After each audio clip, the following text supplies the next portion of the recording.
Hello, hi and welcome back to makeup mistress. আমি Pamela. আর আজকে আমি চলে এসেছি গুড়ি পাড়ওয়ার জন্য একটা মেকআপ লুক নিয়ে। গোলাপি শাড়ি তো ভীষণ চলছে রিলসে, শর্টসে, তাই জন্য আমিও করে নিলাম। আর সবথেকে ইম্পর্টেন্টলি গুড়ি পাড়ওয়া অ্যাকচুয়ালি আসছে, আর এটা একটা মহারাষ্ট্রিয়ান ফেস্টিভ্যাল। তো সেই জন্য আমি ভাবলাম যে একটা সিম্পল লুক নিয়ে আসি। গুড়ি পাড়ওয়া লোকে বাড়িতেই নর্মালি সেলিব্রেট করে, সেই জন্য কোনো ফুল কাভারেজ মেকআপ, খুব হাই ফ্যাশন কিছু কিছু দেখাবো না, ভীষণই সিম্পল দেখাবো। অনেক অফিসেও সেলিব্রেটেড হয়, যারা বাঙালি বাইরে থাকো, মহারাষ্ট্রায় থাকো, তাদের জন্য এটা আশা করি হেল্পফুল হবে। দেখতেই পাচ্ছ প্রাইমার লাগিয়েছি হ্যাংওভারের, তার উপরে ম্যাকের এই ম্যাক না সরি প্যাকের এই এইচডি ফাউন্ডেশনটা লাগাচ্ছি। আমার স্কিনের একদম খুব মানে ক্লোজেস্ট শেড এটা। আর এটা পুরো ফেসে লাগিয়ে নিচ্ছি। আর সবথেকে বড় কথা, ফুল কাভারেজ আমি চাই না, যার জন্য অল্প নিয়েছি। পুরো মুখে আমি এটা, চোখে, মুখে সব জায়গায় লাগাচ্ছি, যাতে করে আমাকে কিন্তু লেয়ারিং আপটা বেশি না করতে হয়। অলরেডি ফাউন্ডেশনই আমার বেশ কিছু ইমপারফেকশনস ডেকে দিচ্ছে। আর সবথেকে ইম্পর্টেন্টলি, মেকআপ আমরা খুশিতে করি, মেকআপ আমরা বাধ্যতামূলক করি না যে আমার মুখে কিছু আছে সেটাকে ঢাকতে হবে, তাই জন্য নয়। এটা সবসময় নর্মালাইজ করা উচিত যে স্কিন আছে তাই স্কিনের দাগও আছে। তো এটা নিয়ে বেশি ভাবনা চিন্তা না করে জাস্ট মেকআপটা করো যেটা ভালো লাগে তোমার। আর যদি না লাগে সেটাতেও কোনো অসুবিধা নেই। এখানে আমি একটুখানি লাইট কনসিলার নিয়েছি, বিকজ আমি চাই একটু আমার হাইলাইট টেড হোক আর কি ফেসের সেন্টারটা, like the eye and T zone basically. তো সেই জন্যই ওয়েট অ্যান্ড ওয়াইল্ডের কনসিলারটা নিয়েছি। আর খুব অল্প অল্প করে ড্যাবিং মোশনে আমরা ব্লেন্ড করব। আর ব্লেন্ড করে জিনিসটাকে, দেখতেই পাচ্ছ সবসময় এই যে নাকের খাঁজগুলো, এগুলো আমরা মিস করে যাই, ঠোঁটের পাশে এই জায়গাগুলো কিন্তু মিস করবে না, না হলে কিন্তু ভীষণ বাজে দেখতে লাগে। সব জায়গায় লাইট খুব কভারেজ হোক, কিন্তু সব জায়গায় যেন পরিমাণ মতো প্রোডাক্ট অ্যাপ্লিকেশন হয়। নাইকার এই স্টিকটা নিয়ে নিয়েছি, এটা দিয়ে আমি কন্ট্রোল করবো। এটা একটু ডার্ক শেডের আমার স্কিনের থেকে, যার জন্য এটা দিয়ে কন্ট্রোল করলে সুবিধে হয়। তো যেহেতু ফেসটা অনেকটাই আগের থেকে আরও হেভি হয়ে গেছে, যার জন্য আমার মনে হলো একটু ক্রিম কন্ট্রোল করে নিলে বেটার হবে।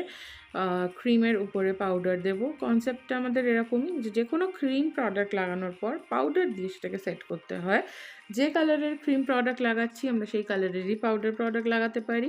লাইক আমরা এই কন্ট্রোরটার উপরে ব্রাউন কালারের একটা পাউডার দেবো, যাতে করে ওটা একটা যে আমাদের যে কাজটার জন্য আমরা কন্ট্রোরটা করছি, two frame the face, to give warmth to the face, সেইটা যেন মেনটেনড হয়।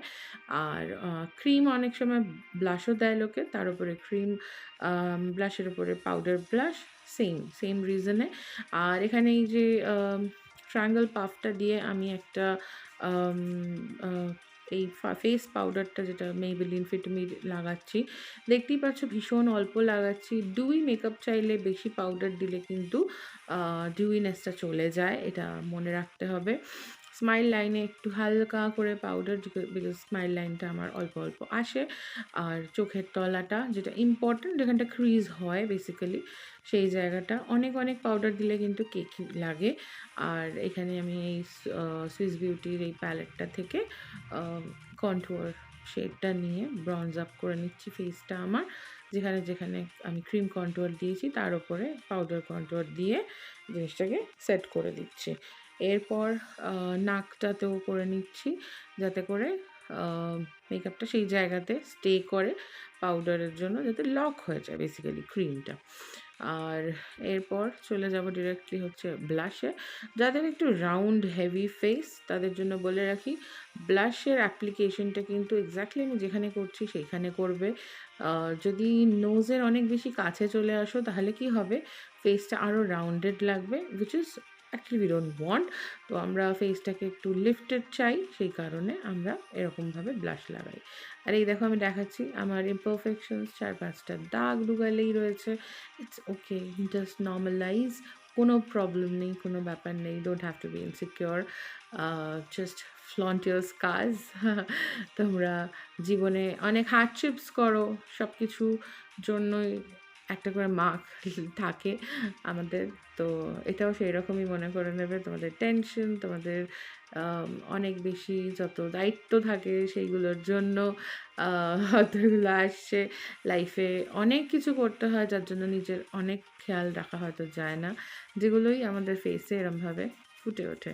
এরপরে ইনসাইটের একদম সস্তা একটা হাইলাইটার, কিন্তু ভীষণ ভালো, একদমই চাঙ্কি নয়, একদম স্মুথ ব্লেন্ড হয়ে যায় স্কিনের সাথে। আর সেই জামানা কিন্তু গায়া যেখানে আমরা কিন্তু হাইলাইটারে স্নান করতাম। তো হাইলাইটারে স্নান প্লিজ করো না, জাস্ট ফর আ লাইট শিন, যাতে আলো পড়লে সে জায়গাটা চকচক করে।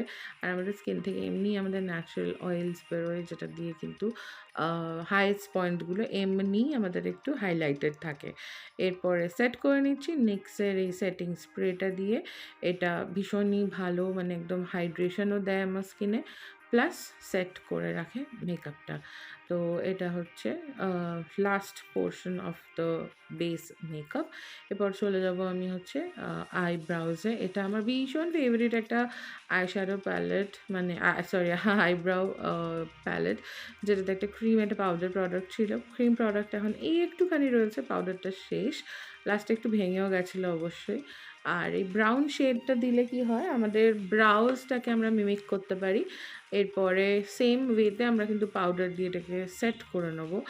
আর ব্রাউতে প্লিজ প্লিজ কালো রঙের কোনো প্রোডাক্ট দিয়ে ব্রাউ করো না তোমরা, দেখতে ভীষণই আর্টিফিশিয়াল লাগে। আমরা মেকআপ করব, কিন্তু মেকআপটা মেকআপ যেন না লাগে। ন্যাচারাল লাগবে আমি বলছি না, but next to your natural self যেন লাগে, যেন স্টেজ পারফরমেন্স করার মতো মেকআপ সেটা না হয়। তো এরপরে চলে আসছি এই আইব্রাউ প্যালেটটা, যেটা পাউডার প্যাকের। এইটা দেখতেই পাচ্ছ কিরম ধরনের আমি ইউজ করেছি। আর যেহেতু আমার ব্রাউজ কম, যার জন্য আমি কিছু করি আর না করি আইব্রাউটা মানে প্রোডাক্টগুলো ইউজ করি। তো এরপরে আমি করে নিচ্ছি ইউজ হচ্ছে পাউডার, ঠিক যেরমভাবে আমি ফেসে পাউডারিং করেছি না একদম অল্প, সেই সেম রুল কিন্তু ক্রিমের উপরে পাউডার। নাহলে ক্রিমের উপরে পাউডার দিলে চিটচিট করে মানে একটা অদ্ভুত কেকিনেসও চলে আসে অনেক সময়। তো অলওয়েজ প্রোডাক্ট অল্প অল্প করে লাগাবে, আবার লাগলে আবার লাগাবে। চলে আসছি মার্কিউরি রেট্রোগ্রেড প্যালেট, হুডা বিউটির পিঙ্ক আইশ্যাডোটা দিয়ে বেসটা করে নিচ্ছি। আর জাস্ট দুটো আইশ্যাডো ইউজ করব। আর এই যে ব্লুটা দেখতে পাচ্ছ, এটা একটা স্যাটিন ফিনিশ আইশ্যাডো, এটা জাস্ট দিয়ে 1/3টা আমি এই শেডটা ইউজ করে নেবো। আর তারপরে চলে যাব হচ্ছে একটা উইং টানবো, উইংয়ের পরে মাস্কারা টাইট লাইন করে নেবো, আর মাস্কারা উপরে নিচে দিয়ে আই মেকআপ শেষ করব। আর মনে হলে একটু গ্লিটার লাগাইতে, খুব অল্প একটুখানি, সেম প্যালেট থেকে গ্লিটার। আর লিপসে আজকে আমি একটু বোল্ড যাব। গোলাপি শাড়ি যখন, একদম গোলাপি লিপস, ভীষণ ভালো রঙটা। এটা মাই গ্ল্যামের, ভীষণ সুন্দর, আমার ফ্রেন্ড গিফট করেছিল এটা। আর চলো রেডি হয়ে নিই, শাড়ি পরে নিয়েছি, গয়না পরছি, কানে যেহেতু দুল সবসময় পরি না, একটু পরতে অসুবিধা হয়। তো যাই হোক, কানের দুল দুটো ভীষণ সুন্দর। আর যেহেতু এটা মারাঠি ফেস্টিভ্যাল, আর কোনো ফেস্টিভ্যালই ওদের এই নাথনি ছাড়া হয় না, তাই নাথনিটা পরে নিলাম। আর এই টিপ ওদের আনবান শান পুরো। আর আমারও ভীষণই পছন্দের, যেহেতু আমি জন্মেছি বম্বেতে, আর অনেক ছোটোবেলাতেই চলে আসি কলকাতায়, কিন্তু যেহেতু জন্মটা ওইখানেই, যার জন্য একটু স্পেশাল প্লেস আমার লাইফে মারাঠি কালচার অ্যাকচুয়ালি রাখে।